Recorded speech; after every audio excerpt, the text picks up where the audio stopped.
मौलाना फजलुर रहमान ने भी ये कहा है कि NA 130 से जो है वो सीट दी गई है। शुक्र है मौलाना साहब ने सच बोला है। मौलाना साहब को भी अब सच बोलने की आदत तो शुरू हो चुकी है, तो इंशाल्लाह उम्मीद है मौलाना साहब अब पुरानी बातें भूल के सच बोलेंगे। मरियम नवाज पंजाब की पहली खातून CM नामजद। अगर मैंडेट दिया होता अवाम ने तो फिर तो ये पहली खतून हम इसको मानते कि पहली खतून बड़ी इज्जत के साथ आ रही है। जो देखें पूरे पाकिस्तान में हेलीकॉप्टर लेके घूमता था, कैंडिडेट उठा के लाता था, तो आज देखें अवाम ने उसका क्या असर किया। जो कहता था मेरे सर पे ही है, मेरे सर पे हुकूमत बनी है, खान साहब की भी, ये पंजाब की भी हुकूमत मेरे सर पे बनी है, तो आज अल्लाह ने उसको देखे ना, दिखा दिया ना। परवेज़ खट्टर को भी बड़ा शौक था कि मैं ये कर दूंगा KP के में ये हो जाएगा वो हो जाएगा। कितनी सीटें निकाली हैं परवेज़ खट्टर की। PP 162 से पाकिस्तान तहरीक इंसाफ के आज़ाद उम्मीदवार शबीर गुजर ने भी लाहौर हाई कोर्ट में दरख्वास्त दायर करके इलेक्शन नताइज पर स्टे ले रखा है। इस वक्त वो हमारे साथ है। क्या मामला दरपेश आया उनसे इलेक्शन के बाद उन्हीं से जानते हैं। अच्छा, इलेक्शन कैंपेन भी नहीं आपको करने दी जा रही थी, फिर आपने कहा RO ऑफिस से भी निकाला गया आपको, तो क्या सारा वाकया हुआ था उस दिन? पहले तो कैंपेन की बात है। कैंपेन तो हमारी फ्लैक्सेस तो नहीं लगने दी गई, हमारे स्टिकर, हमारे पम्फलेट, हमारे जो भी कैंपेन करने निकलता था उसके पीछे पुलिस होती थी, पकड़ देती थी। उसके बावजूद हमने की कैंपेन, और इलेक्शन डे की जो नाइट थी उस पर हमारे कैंप वगैरह लगने थे, ना हमारे कैंप लगने दिए। फिर हमारे एजेंट को तंग किया गया। उसके बावजूद हमने फॉर्म 45 कंप्लीट लिए, रिज़ल्ट हमने अपना कंप्लीट लिया। और उसके बाद जब पोलिंग ख़त्म हुई है 6 बजे के करीब मैं RO ऑफिस पहुँच गया। 6 बजे से लेकर सुबह 6:30 बजे तक मैं RO ऑफिस बैठा रहा। RO ऑफिस में बहुत लेट वो रिजल्ट हमें देते रहे, थोड़े थोड़े देते रहे, कंप्लीट उन्होंने रिजल्ट नहीं दिया। सिनेरियो क्या चल रहा था? सिनेरियो बस कभी कोई आ रहा था, कभी उठ के इधर जा रहा था RO, कभी इधर जा रहा था। हमें वो डिस्टर्ब कर रहा था कि ये यहाँ से निकल जाए, ये इधर ना बैठे, अपनी मर्जी। सिर्फ पाकिस्तान तहरीक इंसाफ के जो उम्मीदवार थे आप उनको के बाकी जो जमातें थी उनको? पाकिस्तान तहरीक इंसाफ के जो उम्मीदवार थे, बाकी पीपल्स पार्टी के बैठे थे, उधर नून लीग के बैठे थे, उनको कोई परेशानी नहीं थी। हमें सिर्फ परेशान कर रहा था, बार बार डिस्टर्ब कर रहा था, अभी देता हूँ, अभी आ रहे हैं, अभी नहीं। हालांकि देखें 12-1 बजे 2 बजे तक टोटल रिजल्ट उनके पास पहुँच चुका था, लेकिन उसके बावजूद उन्होंने दिया नहीं। मेरे 149 पोलिंग स्टेशन थे, तो 77 तक वो स्क्रीन पर चलाते रहे। आखिरी 6:30 बजे तक उन्होंने 77 पोलिंग स्टेशन का चलाया। उसके बाद पुलिस आ गई है। 77 पोलिंग स्टेशन का क्या मार्जिन चल रहा था? वो हमारा 14,000 था। 14,000 की मेरी लीड थी। 77 टोटल मेरे 149 पोलिंग स्टेशन है, 77 जो पोलिंग स्टेशन है उस पर मेरी लीड थी 14,000 की। और 6:30 बजे तक उधर, मैं तो 6 बजे तकरीबन 6-6:15 बजे उधर से निकल गया था। मैं चल गया, सारी रात बैठा था। मेरे भाई आप खुद गए कि निकाला गया था? नहीं, मैं खुद गया था, मैं खुद निकल गया था तकरीबन 6:15-6:30 बजे से पहले, 6:15 का टाइम था। मेरे भाई, मेरे वकील, मेरे वोटर सपोर्टर उधर बैठे रहे। 6:30 बजे उन्होंने बताया कि पुलिस आई है। पुलिस ने हमें ज़बरदस्ती बाहर निकाल दिया। RO ऑफिस के उन्होंने गेट बंद कर लिया और हमें बाहर धक्के दे के हमें बाहर निकाला।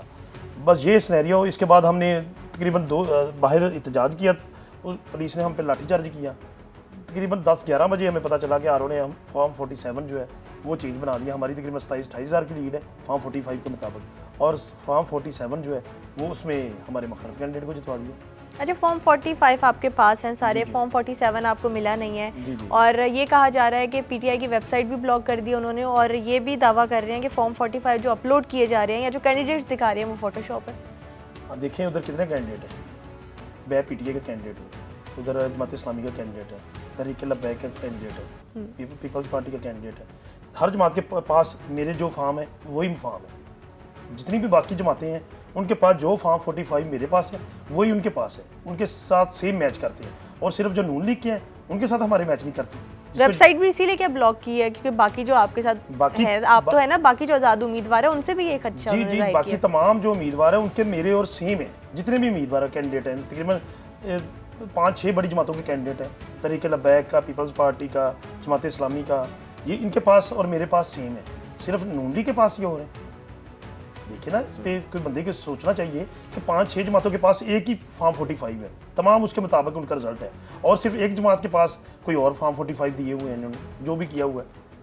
तो अगर अगला क्या एक्शन होगा आपका, अगर ये वाली जो, क्योंकि उन्होंने 18 जो की कैंडिडेट्स हैं उनकी दरख्वास्त डिसमिस कर दिया लाहौर हाई कोर्ट ने? इंशाल्लाह हम अपनी कानूनी जंग जो है वो पूरी लड़ेंगे, आखिरी हद तक जाएंगे, और इंशाल्लाह मुझे उम्मीद है अल्लाह ताला से कि मुझे इंसाफ मिलेगा ज़रूर। तो जो कैंडिडेट इलेक्ट हुए हैं रिजल्ट्स के बाद, उन्होंने तो हल्के में जश्न मनाना स्टार्ट कर दिया है अपनी जीत के बाद। देखिए, जाली जश्न जैसे मर्जी कोई मना ले, जाली जश्न जैसे मर्जी बनाए, आवाम को पता है कौन जीता है कौन हारा है। ये तो बंदे को खुद चाहिए, खुद उसका ज़रफ़ होना चाहिए कि मैं हारा हूँ, मैं जाके जो जीता है उसको मुबारकबाद दूँ। देखो मेरा कैंडिडेट जो है बड़ा उसका नाम है, मैं सुन रहा हूँ कि बड़ा नाम वाला है, बड़ी इज्जत वाला है। तो इज्जत कैसी इज्जत है अगर आवाम ने उसको इज्जत नहीं दी?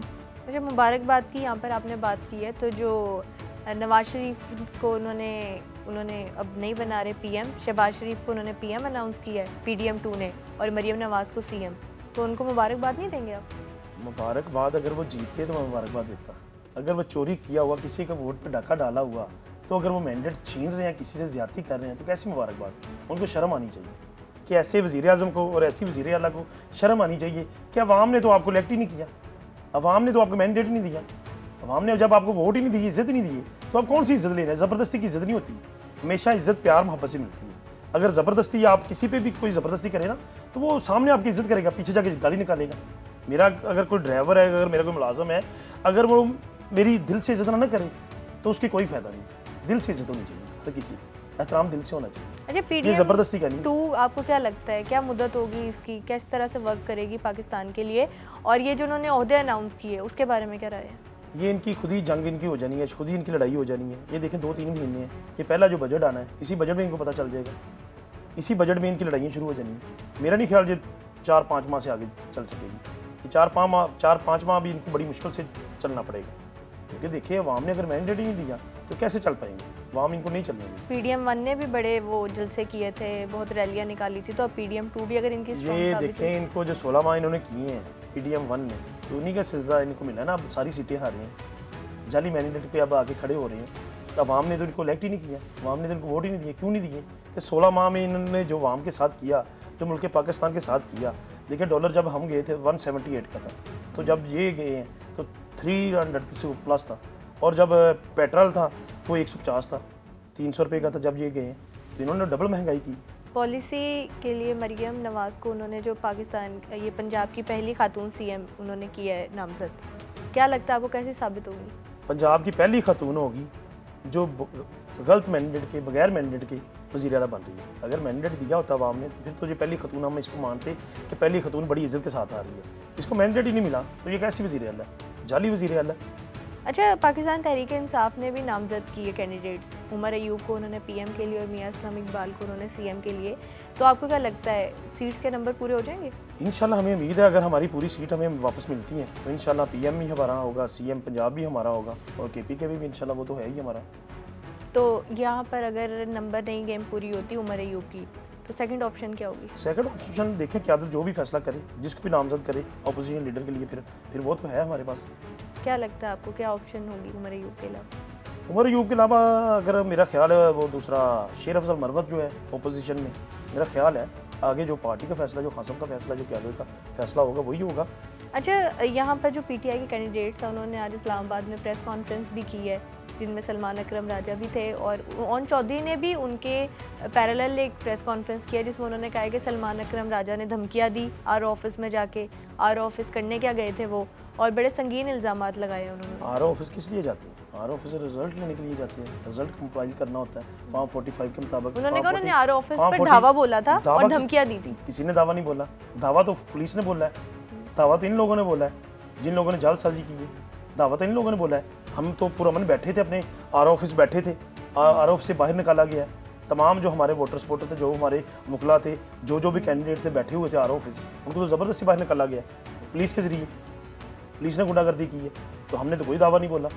मौलाना फजलुर रहमान ने भी ये कहा है कि एनए 130 से जो है वो सीट दी गई है। सबको पता है जी, किसको नहीं पता? मौलाना, शुक्र है मौलाना साहब ने सच बोला है। मौलाना साहब को भी अब सच बोलने की आदत तो शुरू हो चुकी है, तो इंशाल्लाह उम्मीद है मौलाना साहब अब पुरानी बातें भूल के सच बोलेंगे। अच्छा, मौलाना फजलुर रहमान के बारे में आप ये कह रहे हैं कि उन्हें सच बोलने की अब आदत पड़ गई है, तो पहले जो इमरान खान साहब हैं वो उनका नाम भी रखते थे प्यार से या जैसे मर्जी, और अब उनको ही ऑपोजिशन मिलकर उनके साथ बना रही है, ये क्या वजह है? देखिए, इन चोर, जो बड़े चोर है, डकैत हैं, इनका मुकाबला करने के लिए कुछ ना कुछ हमें कंप्रोमाइज़ करने पड़ेंगे, तो वो हम करेंगे कंप्रोमाइज़ पाकिस्तान के लिए। उन्होंने तो ये भी कहा है मौलाना फजलुर रहमान ने कि अगर मैं अदम एतमाद से इनकार करता था तो जो बाजवा साहब है और फैज़ हमीद है वो मुझे बानी है पीटीआई का जो है वो सपोर्टर कहते थे। यही तो हम शुक्र अदा कर रहे हैं कि मौलाना साहब आज सच बोल रहे हैं। मौलाना साहब ने जुर्रत का मुजाहरा किया, आज सच बोलना शुरू किया, तो बेहतर है, अच्छी बात है। बंदा देखे ना, तौबा के लिए तो अल्लाह ताला के दरवाजे हर वक्त खुले हैं, जब मर्जी कोई तौबा कर ले, आखिरी वक्त तक। जी, सच बोल के वो तौबा कर रहे हैं, तौबा ही कर रहे हैं ना, सच बोल रहे हैं, अच्छी बात है, सच बोलना चाहिए। गुनाह क्या किया? गुनाह वो खुद ही बता रहे हैं, युद्ध में तो करवाया है, किसने करवाया है, किस वजह से करवाया गया है, वो खुद ही बता रहे हैं मौलाना साहब। तो अब तौबा कर रहे हैं तो अच्छी बात है, तौबा करनी चाहिए। अच्छा, वो उन्होंने तौबा कर ली। दूसरा, आपको लगता है कि जहांगीर तरीन ने जो ये पार्टी सियासत छोड़ने का ऐलान किया है? जहांगीर तरीन ने भी अच्छा फैसला किया। अवाम ने जब उसको रिजेक्ट किया तब उसको समझ आ गई है कि अवाम जो है बुरी की है उसके साथ। जो देखें पूरे पाकिस्तान में हेलीकॉप्टर लेके घूमता था, कैंडिडेट उठा के लाता था, तो आज देखें अवाम ने उसका क्या असर किया। जो कहता था मेरे सर पे ही है, मेरे सर पे हुकूमत बनी है, खान साहब की भी, ये पंजाब की भी हुकूमत मेरे सर पे बनी है, तो आज अल्लाह ने उसको देखे ना, दिखा दिया ना, अवाम ने नतारा कर दिया कि आपकी ये औकात है। पार्टी सियासत छोड़ने का फैसला सही है उनका? मेरा ख्याल जितनी उसकी इज्जत हुई है तो अच्छा फैसला किया उन्होंने, और जितनी अवाम ने उनको इज्जत दी है, जो अवाम ने उनका हल किया तो अच्छा फैसला किया उन्होंने। और जो परवेज़ खटक है, उन्होंने भी क्या ब्रेक लिया, लेकिन पाकिस्तान तहरीक इंसाफ भी उनसे रब्ता कर रही है, उस पर परवेज़ खटक तो अवाम ने ब्रेक दिलवा दी। परवेज़ खटक को भी बड़ा शौक था कि मैं ये कर दूंगा, केपी के में ये हो जाएगा, वो हो जाएगा। कितनी सीटें निकाली है परवेज़ खटक ने? मेरा तो ख्याल नहीं कोई, क्या एक आधी होगी, मेरा ख्याल एक आधी भी नहीं है, कोई सीट नहीं निकाली परवेज़ खटक ने। पाकिस्तान तहरीक इंसाफ उनसे रब्ता कर रही है, ये भी लेकिन अफवाहें, ये मेरे पास कंफर्म खबर नहीं है अभी। ठीक हो गया। अच्छा, जमात इस्लामी के साथ पहले आप लोग मिलके ओपोजिशन बना रहे थे, फिर अब MWM के साथ बना रहे, तो वफाक में किसके साथ बनाएंगे, केपी में किसके साथ बना रहे? वफाक में MWM के साथ हमारा हो रहा है, और केपी में तो हमारी, वैसे देखिए सीट जिसमें MWM के साथ होती है, किसके साथ होती है अभी ये मैं क्या आदमी को पता है, मुझे इसके बारे में अभी कोई इल्म नहीं। ठीक हो गया, ये हो गया। और अली अमीन गंडापुर को केपी का CM जो है वो चुना गया है, आपको लगता है किस तरह के CM साबित होंगे? अच्छी चॉइस, अच्छा काम करे, अच्छा डिलीवर करेगा। अली अमीन गंडापुर अच्छा वर्कर है, अच्छी मेहनत करेगा और सूबे को आगे लेकर बढ़ेगा। ठीक हो गया। और आपको लगता है केपी में जो CM बनाया है पाकिस्तान तहरीक इंसाफ का, उससे जो पाकिस्तान तहरीक इंसाफ के बाकी रूपोश कैंडिडेट्स हैं वो भी बाहर आ सकेंगे? जी केपी में आएंगे, बाहर क्यों नहीं आएंगे, निकलेंगे बाहर। जो जीती है इंशाल्लाह सब निकलेंगे, जो हारे हैं कैंडिडेट तमाम बाहर निकलेंगे, आएंगे, हुकूमत चलाएंगे, हुकूमत में बैठेंगे इंशाल्लाह हम केपी में। अभी जो मौजूदा सूरत हाल चल रही है उसमें जो पीपल्स पार्टी फैसले ले रही है, उन्होंने सदर जो है अपना मुंतखब किया, उसके बारे में क्या कहेंगे? देखिए ये दोनों मिले हुए हैं, जब ये इन्होंने इलेक्शन लड़ना होता है एक दूसरे को चोर कहते हैं। वो कहता है मैं जरदारी तो आपको लाहौर की सड़कों में घसीटूंगा, जरदारी 40 चोर, वो कहता है शहबाज शरीफ आप चोर। जब इन्होंने हुकूमत करनी होती है फिर इकट्ठे हो जाते हैं, फिर इनको चोर वगैरह याद नहीं रहता, क्योंकि दोनों चोर है ना, दोनों डकैत है, एक डकैत है एक चोर है। पाकिस्तान तहरीक इंसाफ का आगे क्या प्लानिंग है, किस तरह से लेके चलना है अगर ये PDM2 जो है इक़्तिदार में आती है? अगर ये मेरा नहीं ख्याल आएगी इक़्तिदार में, क्योंकि हमारी सीट जो है अभी हमें वापस मिलेंगी। अगर खुदा ना खास्ता नहीं मिलती तो हम अपोजिशन में बैठेंगे, हम तगड़ी अपोजिशन करेंगे और बताएंगे एक एक चीज़ सामने वाज़ह करेंगे जो अवाम के साथ ये खिलवाड़ कर रहे हैं, और अवाम को भी अब समझ है तो अवाम इनको आगे नहीं चलने देगी इंशाल्लाह। अच्छा, इस्तेकाम पाकिस्तान पार्टी इलेक्शन में बड़ी कैंपेन की उन्होंने, अब्दुल अलीम खान ने और बाकी जो कैंडिडेट्स हैं उनके, क्या लगता है आपको कि क्या रिजल्ट निकला है उनका? कितनी सीटें निकाली हैं? तो सीट निकाली है उन्होंने, तो जीते भी हैं, तो 2 सीटें नहीं है 2 नंबरी से, वो भी नहीं जीते। फॉर्म 45 जो बुटर है लड़का वकील है अलीम खान के मुकाबले में वो जीता हुआ है, और ये सलेमान अकरम राजा 80,000 से जीता हुआ है। 2 सीटें भी ज़बरदस्ती छीनी गई हैं, जीती नहीं। तो नज़र आ गया इस्तेकाम पाकिस्तान को क्या उसकी बात है। मतलब अब्दुल अलीम खान और जो ओन चौधरी ने जो सीट्स जीती थी, चलें ओन चौधरी का तो कलअदम करार हो गया फैसला, अलीम खान भी आपको लगता है कि वो भी धांधली हुई है उस हल्के में? जालसाजी से जीती है, धांधली का जालसाजी से जीती है। फॉर्म 45 मौजूद है उसके पास, अली एजाज भुट्टो के पास, वो बेचारा जीता हुआ है, जीते को हरवाया गया।